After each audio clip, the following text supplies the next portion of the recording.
This is the story of the greatest diamond heist in history. Over $100 million gone from a vault that experts swore could not be robbed. And the genius who pulled it off was caught by a sandwich. The best part? Every word of this really happened.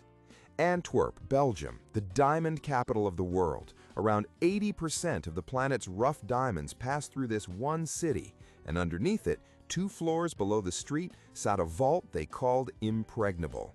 To reach the diamonds, you had to defeat 10 layers of security at the same time, a lock with 100 million possible combinations, a steel door, a magnetic seal, a sensor that feels footsteps, a heat sensor, Doppler radar, a light detector, infrared, and a round-the-clock private security team. Every expert agreed you cannot rob this vault. The thieves heard the word impossible and apparently took it as a personal insult. The man behind it was Leonardo Notarbartolo, an Italian jeweler with a warm smile and a very patient plan. And his masterstroke wasn't some gadget, it was rent.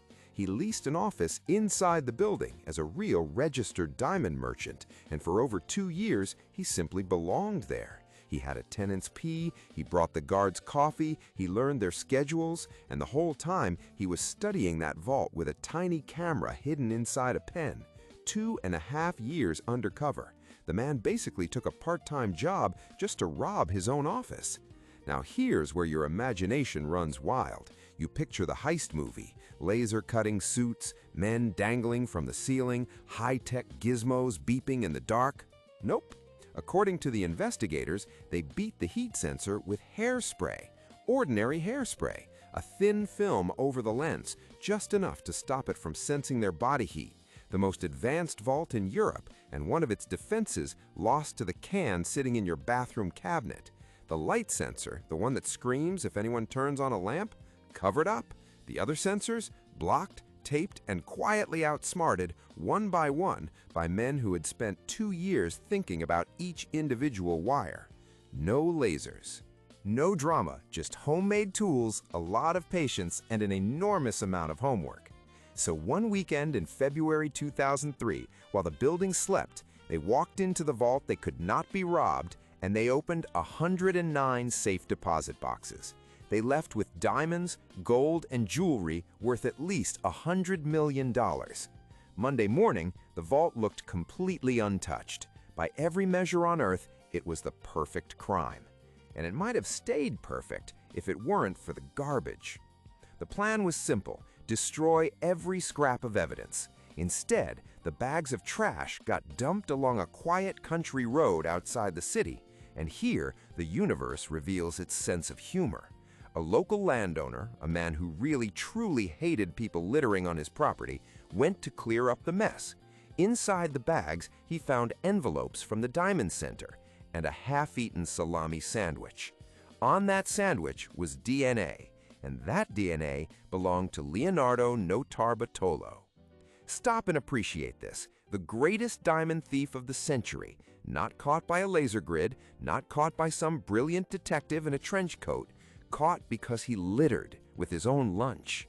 There is a very good chance the most expensive sandwich in human history was a salami on white bread tossed in a ditch. Police arrested him. He was convicted and sentenced to 10 years. But here is the part that still keeps people awake at night. The diamonds, over $100 million in stones, were never recovered. Not in 2003, not since. More than 20 years later, not a single one of those diamonds has ever surfaced. They simply vanished off the face of the earth. Years later, Notarbartolo gave an interview from prison and offered an explanation. He claimed the whole job was secretly arranged by a diamond merchant as part of an insurance scam, and that there were far fewer diamonds in that vault than everyone believed. Maybe that's the truth, or maybe it's just a very good story, told by a man who was very, very good at telling stories. The investigators were never convinced. To this day, nobody actually knows. So that's the real heist of the century. An impossible vault beaten by hairspray and 2 years of patience. A criminal mastermind undone by a sandwich, and $100 million in diamonds that vanished into thin air and may never come back. And believe it or not, that isn't even the strangest robbery ever pulled off. There's one where the thieves spent 3 months digging a tunnel under a bank, walked off with $60 million, and left behind a message mocking the police. But that is a story for next time.